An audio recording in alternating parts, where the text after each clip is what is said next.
نحمدہ و نصلی علی رسولہ الکریم، اما بعد فاعوذ باللہ من الشیطان الرجیم، بسم اللہ الرحمن الرحیم۔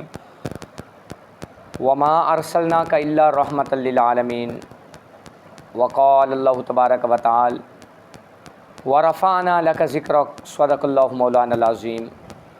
اللہم صلی علی سیدنا و مولانا محمد وعلی آل سیدنا و مولانا محمد وبارک وسلم۔ معزز سامعین، ربیع الاول کا مہینہ چل رہا ہے، برکتوں والا مہینہ، میرے نبی کی ولادت کا مہینہ۔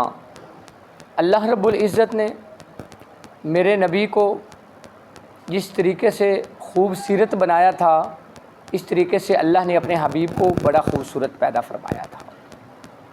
اللہ کے حبیب صلی اللہ علیہ وآلہ وسلم جب پیدا ہوئے، آپ دنیا میں تشریف لائے، تو ایک صحابیہ موجود ہیں، وہ فرماتی ہیں کہ میں نے آپ صلی اللہ علیہ وسلم کو، بچہ پیدا ہوتا ہے اس کو غسل دیا جاتا ہے، اس کو صاف کیا جاتا ہے، دھویا جاتا ہے، نہلایا جاتا ہے، لیکن وہ کہتی ہیں کہ میں نے اٹھایا آمنہ کے لال کو، اٹھا کر میں نے چاہا کہ اس کو غسل دوں، تو میں نے جب اس بچے کو اٹھایا، میں نے دیکھا کہ وہ بچہ جو ہے نا نہایا ہوا ہے، غسل اس نے کیا ہوا ہے۔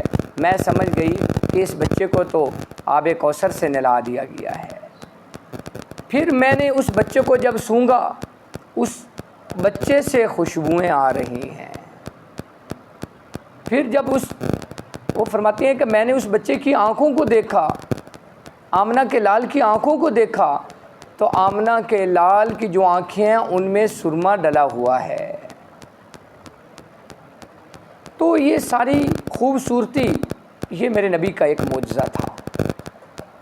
حضرت عائشہ صدیقہ فرماتی ہیں کہ ایک وہ سورج ہے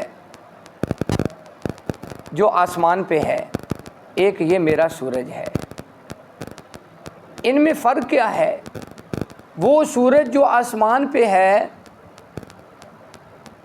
وہ صبح طلوع ہوتا ہے، شام کو غروب ہو جاتا ہے۔ رب کعبہ کی قسم، یہ جو عائشہ فرماتی ہیں کہ یہ جو سورج ہے، یہ جب سے طلوع ہوا اس وقت سے لے کر آج تک یہ غروب نہیں ہوا، بلکہ اللہ نے اس کو طلوع ہی اس لیے کیا ہے کہ اس سورج نے غروب ہونا ہی نہیں ہے۔ قیامت کے بعد والی زندگی، جنت میں، حشر میں، دنیا میں، ہر وقت دن ہو رات ہو، یہ سورج طلوع ہوتا ہی رہے گا، یہ ہے، ہوتا رہے گا۔ اور یہ وہ سورج ہے، اس سورج کی روشنی، اب آسمان کا سورج ہے، اس کی روشنی کسی جگہ پہ پڑتی ہے، کسی جگہ پہ نہیں پڑتی۔ کسی درخت کا سایہ آ جائے تو روشنی نہیں پڑتی، اگر کوئی کمرہ آ جائے، کوئی چھت آ جائے تو اس سورج کی روشنی نہیں پڑتی۔ لیکن یہ جو حضرت عائشہ کا سورج ہے، یہ جو آمنہ کا لال ہے، یہ جو اللہ کا پیارا حبیب ہے، یہ وہ سورج ہے، اس کی سورج کی روشنی دنیا کے ہر کونے پہ پڑتی ہے، دنیا میں ہر جگہ پہ پہنچتی ہے، چاہے کوئی چھت ہو۔ یہ وہ سورج ہے، اگر اس سورج کی روشنی ابو بکر بن قحافہ پہ پڑتی ہے تو صدیق اکبر بن کے چمکتے ہیں۔ یہ وہ سورج ہے، اس کی روشنی اگر عمر بن خطاب پہ پڑتی ہے، عمر فاروق اعظم بن کر چمکتے ہیں۔ یہ وہ سورج ہے، اس کی سورج کی روشنی اگر عثمان بن عفان پہ پڑتی ہے، عثمان ذی النورین بن کر چمکتے ہیں۔ یہ وہ سورج ہے، اگر اس سورج کی روشنی علی بن طالب پہ پڑتی ہے، علی شیر قرار بن کر چمکتے ہیں۔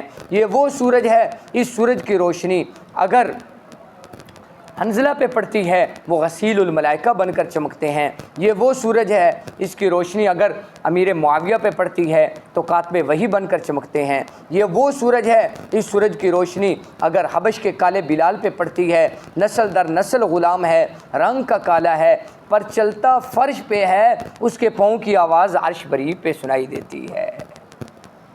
خدا کی قسم، اس سورج کی روشنی جہاں بھی پڑ گئی آج تک وہاں روشنی ہے۔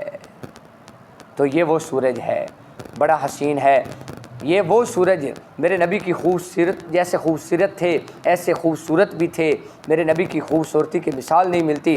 حضرت حسان بن ثابت فرماتے ہیں وَأَحْسَنُ مِنْكَ لَمْ تَرَ قَطُّ عَيْنِي وَأَجْمَلُ مِنْكَ لَمْ تَلِدِ النِّسَاء۔ جبرائیل کہتے ہیں کہ یا رسول اللہ، ہر نبی کے پاس پیغام لے کر آتا تھا، رب کعبہ کی قسم پر میں نے بڑے حسین و جمیل دیکھے، پر آپ جیسا حسین و جمیل آج تک جبرائیل نے نہیں دیکھا۔ تو یہ میرے نبی کا حسن ہی تھا کہ 1400 سال بعد حضرت شیخ سعدی فرماتے ہیں بلغ العلا بکمالہ کشف الدجا بجمالہ حسنت جمیع خصالہ صلوا علیہ وآلہ۔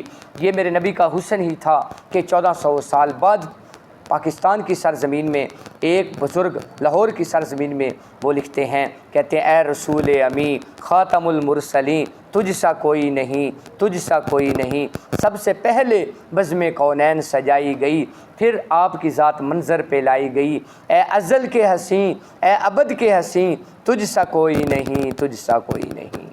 یہ ہے میرے نبی کا حسن، یہ ہے میرے نبی کو خوبصورتی۔ اللہ نے میرے نبی کو جس طریقے سے خوبصورت پیدا فرمایا، خوبصورت یہ ایسی خوبصورت پیدا فرمایا، خوبصورت بھی تھے خوبصورت بھی تھے، اور پوری دنیا جہان کو روشن کر دیا۔ یہ ہیں اللہ فرماتے ہیں وَمَا أَرْسَلْنَاكَ إِلَّا رَحْمَةً لِّلْعَالَمِينَ، ہم نے آپ کو رحمت بنا کر بھیجا تمام جہانوں کے لیے۔ وَمَا عَلَيْنَا إِلَّا الْبَلَاغُ الْمُبِينُ۔